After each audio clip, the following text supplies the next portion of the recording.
നമുക്ക് ഒരു simple breakfast recipe പരിചയപ്പെടാം. റവ കൊണ്ടുള്ളൊരു അപ്പവും വെറൈറ്റി ആയിട്ടുള്ള ഒരു വെജിറ്റബിൾ കുറുമയും. റവ കൊണ്ടുള്ള അപ്പം നമുക്ക് അരച്ചപ്പം തന്നെ ഉണ്ടാക്കാം. അത് നമ്മൾ ഫെർമെൻറ്റ് ചെയ്യാനായിട്ടൊന്നും വെക്കുന്നില്ല, പെട്ടെന്ന് തന്നെ നമുക്ക് ഉണ്ടാക്കിയെടുക്കാൻ പറ്റും. വെജിറ്റബിൾ കുറുമയുടെ കാര്യം പറയുകയാണെന്നുണ്ടെങ്കിൽ ഇതിൽ നമ്മൾ നാളികേരപ്പാലോ ഒന്നും ചേർക്കാതെ ഒരു വേറെ ഡിഫറെൻറ്റ് ടൈപ്പ് ഓഫ് പ്രിപ്പറേഷനിലാണ് നമ്മൾ ഈ വെജിറ്റബിൾ കുറുമ ഉണ്ടാക്കിയെടുക്കുന്നത്.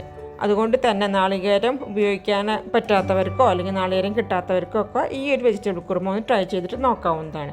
ഒരു സൂപ്പർ ടേസ്റ്റ് തന്നെയാണ് കേട്ടോ ഈ ഒരു വെജിറ്റബിൾ കുറുമ.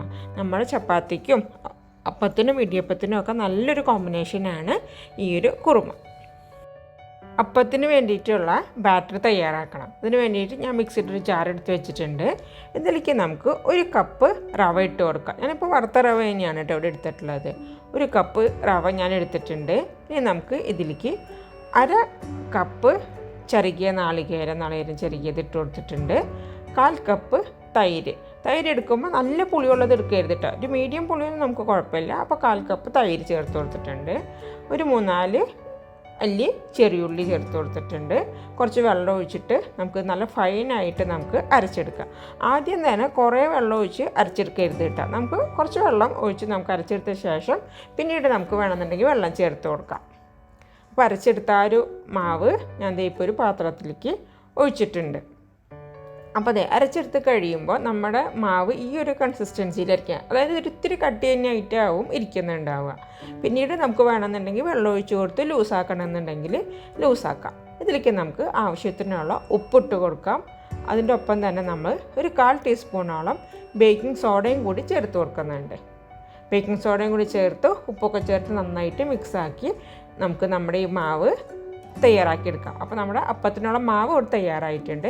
ഈ സമയം കൊണ്ട് നമുക്കിനി കറി പ്രിപ്പയർ ചെയ്യാം. വെജിറ്റബിൾ കുറുമയ്ക്ക് വേണ്ടിയിട്ട് ഞാനൊരു പാൻ വെച്ചു. അതിലേക്ക് ഒരു 1-1.5 ടേബിൾ സ്പൂണോളം കടലമാവ് ഇപ്പോൾ ഞാനിതിലേക്ക് ഇട്ട് കൊടുക്കുന്നുണ്ട്. എന്നിട്ട് ഈ കടലമാവിനെ നമുക്ക് നന്നായിട്ട് ലോ ഫ്ലെയിമിലിട്ടിട്ട് ഒന്ന് റോസ്റ്റ് ചെയ്തിട്ട് എടുക്കണം. നല്ല മൂത്ത മണം വരും കേട്ടോ. കടലമാവ് മൂത്ത് വരുമ്പോൾ ആ ഒരു സ്മെല്ലിലേക്ക് വേണം നമ്മൾ കടലമാവ് റോസ്റ്റ് ചെയ്തിട്ട് എടുക്കാനായിട്ട്. പിന്നെ ലോ ഫ്ലെയിമിലിടണം, അല്ലെന്നുണ്ടെങ്കിൽ പെട്ടെന്ന് അത് കരിഞ്ഞു പോകും. ഇവിടെ ഞാനൊരു 1-1.5 ടേബിൾ സ്പൂൺ കടലമാവാണ് ഇപ്പോൾ എടുത്തിട്ടുള്ളത്. ഞാൻ കുറച്ചേ ഉണ്ടാക്കുന്നുള്ളൂ ഇപ്പോൾ വെജിറ്റബിൾ കുറുമ. അപ്പോൾ നിങ്ങൾ എടുക്കുന്ന കറിയുടെ ക്വാണ്ടിറ്റി അനുസരിച്ച് കടലമാവിൻ്റെ ക്വാണ്ടിറ്റിയും കൂട്ടിയെടുക്കണം. അപ്പോൾ നമ്മുടെ കടലമാവൊക്കെ ഏതാണ്ട് നന്നായിട്ട് മൂത്ത് വന്നിട്ടുണ്ട്. ഇനി നമുക്കിത് ഒരു പാത്രത്തിലേക്ക് എടുത്ത് മാറ്റാം. അപ്പോൾ ഞാൻ ഒരു പാത്രത്തിലേക്ക് നമ്മുടെ കടലമാവ് നന്നായിട്ട് മൂപ്പിച്ചെടുത്തത് എടുത്ത് മാറ്റിയിട്ടുണ്ട്. ഇനി ആ സെയിം പാനിലേക്ക് തന്നെ ഞാൻ കുറച്ച് റിഫൈൻഡ് ഓയിൽ ഒഴിച്ച് കൊടുക്കുകയാണ്. വെളിച്ചെണ്ണയിൽ ഉണ്ടാക്കേണ്ട ഇത്, കാരണം അത്ര ഒരു വേറൊരു ടേസ്റ്റ് ആയി പോകും. അപ്പോൾ അതുകൊണ്ട് റിഫൈൻഡ് ഓയിൽ തന്നെ എടുക്കുക. ഒരു 3-4 ഉണക്കമുളക് അതിലേക്ക് ഇട്ട് കൊടുക്കുക. ഒരു ടീസ്പൂണോളം ജീരകം അതിലേക്ക് ഇട്ട് കൊടുത്തിട്ട് ഒന്ന് നന്നായി മൂത്ത് വന്നു കഴിഞ്ഞ് കഴിഞ്ഞാൽ നമുക്കതിലേക്ക് ചെറുതാക്കി എരിഞ്ഞിട്ടുള്ള സവാളയും പച്ചമുളകും ചേർത്ത് കൊടുക്കാം.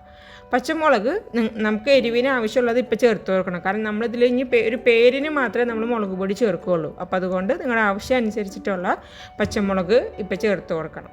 പിന്നെ ഈ സവാളയൊക്കെ ഒന്ന് വാടി വന്നാൽ മതി, അല്ലാതെ നമ്മൾ സാധാരണ ഇതാക്കുന്ന പോലെ മൊരിച്ചൊന്നും എടുക്കണ്ട. അപ്പം ഒന്ന് പെട്ടെന്ന് വാടി കിട്ടാൻ വേണ്ടി നമുക്കൊരു ഇത്തിരി ഉപ്പിട്ട് കൊടുക്കാം. സവാളയൊക്കെ നന്നായിട്ട് വാടി വന്നിട്ടുണ്ട്. ഈ സമയത്ത് നമുക്കിതിലേക്ക് ഒരു തക്കാളി ചേർത്ത് കൊടുത്തിട്ടുണ്ട്. ഒരു മീഡിയം സൈസിൽ തക്കാളി ആണ് ഞാനിപ്പോൾ ചേർത്തത്. ഈ തക്കാളിയും സവാളയും നന്നായിട്ട് ഒന്ന് ഉടഞ്ഞ് യോജിച്ച് വരണം. തക്കാളിയൊക്കെ നന്നായിട്ട് ഉടഞ്ഞ തരത്തിലുള്ള തക്കാളി എടുക്കുക കേട്ടോ. ഇതിലേക്ക് നമുക്ക് കുറച്ച് മഞ്ഞൾപ്പൊടി ഇട്ട് കൊടുക്കുക. ഒരു ഇത്തിരി മുളക് പൊടിയും ഇട്ട് കൊടുക്കുക. പൊടികളൊക്കെ ഒന്ന് നന്നായിട്ട് ഒന്ന് മൂത്ത് വരട്ടെ. ഈ പൊടിയുടെ പച്ചമണം മാറി വന്നു കഴിഞ്ഞ് കഴിഞ്ഞാൽ നമുക്കിതിലേക്ക് വെജിറ്റബിൾസ് ആഡ് ചെയ്യാം. അപ്പോൾ ചെറുതാക്കി എരിഞ്ഞിട്ടുള്ള പൊട്ടാറ്റോ ഇട്ട് കൊടുത്തിട്ടുണ്ട്. ചെറുതാക്കി എരിഞ്ഞിട്ടുള്ള ക്യാരറ്റ്, ഫ്രഷ് ഗ്രീൻ പീസ് ആണ് പിന്നെ ഇതിലേക്ക് ചേർത്ത് കൊടുക്കണം. നിങ്ങൾക്ക് എന്ത് വെജിറ്റബിൾ വേണമെന്നുണ്ടെങ്കിലും ഇതിലേക്ക് ചേർത്ത് കൊടുക്കാം കേട്ടോ. കോളിഫ്ലവറോ അങ്ങനെ ഇഷ്ടമുള്ള ടൈപ്പ് വെജിറ്റബിൾ നിങ്ങൾക്ക് ഇതിലേക്ക് ചേർത്ത് കൊടുക്കാം. ഈ വെജിറ്റബിൾ ചേർത്ത് ഒന്ന് നന്നായിട്ട് മിക്സാക്കിയതിന് ശേഷം നമ്മളൊന്ന് മീഡിയം ഫ്ലെയിമിലേക്ക് മാറ്റുക. എന്നിട്ട് ഇത് ഒരു 3/4 ഭാഗം വേവിച്ചെടുക്കണം. അപ്പോൾ നമ്മൾ ആ ഒരു മീഡിയം ഫ്ലെയിമിൽ ഇട്ടിട്ട് പച്ചക്കറിയൊക്കെ ഒന്ന് നന്നായിട്ട് വേവുന്ന വരെ ഒന്ന് നമുക്കൊന്ന് വെയിറ്റ് ചെയ്യാം. ഒരു 5 മിനിറ്റ് കഴിഞ്ഞിട്ടുണ്ട്. ഇപ്പം നമ്മുടെ പച്ചക്കറിയൊക്കെ ഒരു പകുതി വേവായിട്ടുണ്ടാവും. പകുതി വേവായിട്ടുള്ള ഈ സമയത്ത് നമ്മളിതിലേക്ക് നേരത്തെ വറുത്ത് വെച്ചിരുന്ന കടലമാവുണ്ടല്ലോ അതിലേക്ക് കുറച്ച് വെള്ളം ഒഴിച്ചിട്ട് ഞാൻ കലക്കിയെടുത്തതാണിത്. ഈ കലക്കിയെടുത്ത ഈ മിക്സ് നമുക്ക് നമ്മുടെ പച്ചക്കറിയുടെ ഈ ഒരു ഇതിലേക്ക് ഒഴിച്ചു കൊടുക്കാം.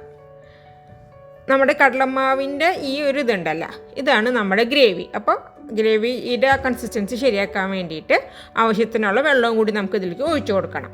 കാരണം കടലമാവാണ് നമ്മുടെ ഈ ഒരു ഗ്രേവിനെ തിക്കൻ ചെയ്യുന്നതും ക്രീമി ആക്കുന്നതും. അപ്പോൾ അതിനനുസരിച്ച് കുറച്ച് കൂടുതൽ വെള്ളം തന്നെ നമ്മൾ ഈ സമയത്ത് ഒഴിച്ചു കൊടുക്കണം. എന്നിട്ട് നമ്മളൊന്ന് ഹൈ ഫ്ലെയിമിലാക്കിയിട്ടിട്ട് ഈ കറി ഒന്ന് നന്നായിട്ടൊന്ന് തിളക്കട്ടെ. കറി നന്നായിട്ട് തിളച്ച് വന്നു കഴിഞ്ഞ് കഴിഞ്ഞാൽ നമുക്ക് ലോ ഫ്ലെയിമിലേക്ക് ആക്കിയിട്ടിട്ട് നമുക്കൊന്ന് മൂടി വെച്ചിട്ട് ഒരു 5 മിനിറ്റും കൂടി നമുക്ക് ഇത് കുക്ക് ചെയ്യണം.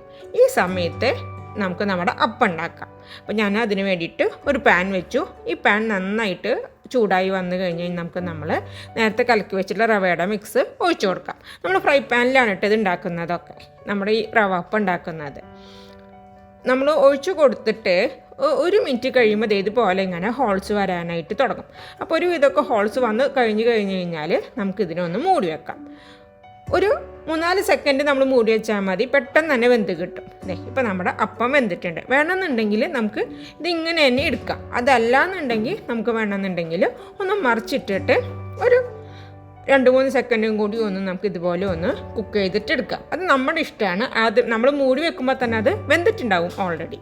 അപ്പോൾ നമ്മുടെ അപ്പം ഞാൻ ഒന്ന് എടുത്ത് നിങ്ങളെ കാണിച്ചു തരാം. നല്ല സോഫ്റ്റ് ആയിട്ടുള്ള റവ കൊണ്ട് പെട്ടെന്ന് ഉണ്ടാക്കിയെടുക്കാവുന്ന ഒരു അപ്പമാണിത്. ഇതുപോലെ നമുക്ക് ബാറ്റർ കഴിയുന്നത് വരെ അപ്പം ഇതുപോലെ ഒഴിക്കുക. എന്നിട്ടൊന്ന് ഹോൾസ് വന്ന് കഴിയുമ്പോൾ നമ്മളൊന്ന് മൂടി വെക്കുക. 1 മിനിറ്റ് ഒന്ന് കഴിയുമ്പോൾ മൂടി മാറ്റിയിട്ട് മറിച്ചിടണമെന്നുണ്ടെങ്കിൽ മറിച്ചിടാം. അതല്ലാന്നുണ്ടെങ്കിൽ നമുക്ക് അപ്പം തന്നെ എടുത്ത് ഉപയോഗിക്കാം. നമ്മുടെ കറിയൊക്കെ ഇപ്പോൾ പാകമായിട്ടുണ്ടാവും. ഇപ്പം നന്നായിട്ട് ആ പച്ചക്കറിയൊക്കെ വെന്തു. നമ്മുടെ ആ ഒരു ഗ്രേവിയൊക്കെ നമ്മുടെ പാകത്തിനുള്ള തിക്നെസ്സായിട്ട് ഒരു ക്രീമി ടെക്സ്ചറിലേക്കായിട്ട് നമുക്ക് കിട്ടിയിട്ടുണ്ട്. നമ്മൾ സവോള വഴറ്റിയപ്പോൾ കുറച്ച് ഉപ്പിട്ട് കൊടുത്തതാണ്. അതിന് ശേഷം നമ്മൾ ഉപ്പ് ചേർത്ത് കൊടുത്തിട്ടില്ല. അപ്പോൾ നമുക്ക് ഇതിലേക്ക് ഈ സമയത്ത് കുറച്ച് ഉപ്പ് കൂടിയിട്ട് നമുക്കിതിലേക്ക് ഇട്ട് കൊടുക്കണം. പിന്നെ ലാസ്റ്റ് കുറച്ച് നല്ല ജീരകം വറുത്ത് പൊടിച്ചതിൻ്റെ പൊടി ഇത്തിരി ഇട്ട് കൊടുത്തിട്ടുണ്ട്. കുറച്ച് കസൂരി മേത്തി ഇട്ട് കൊടുത്തിട്ടുണ്ട്. കുറച്ച് മല്ലിയിലയും ഞാനിപ്പോൾ ഇതിലേക്ക് ഇട്ട് കൊടുക്കുന്നുണ്ട്.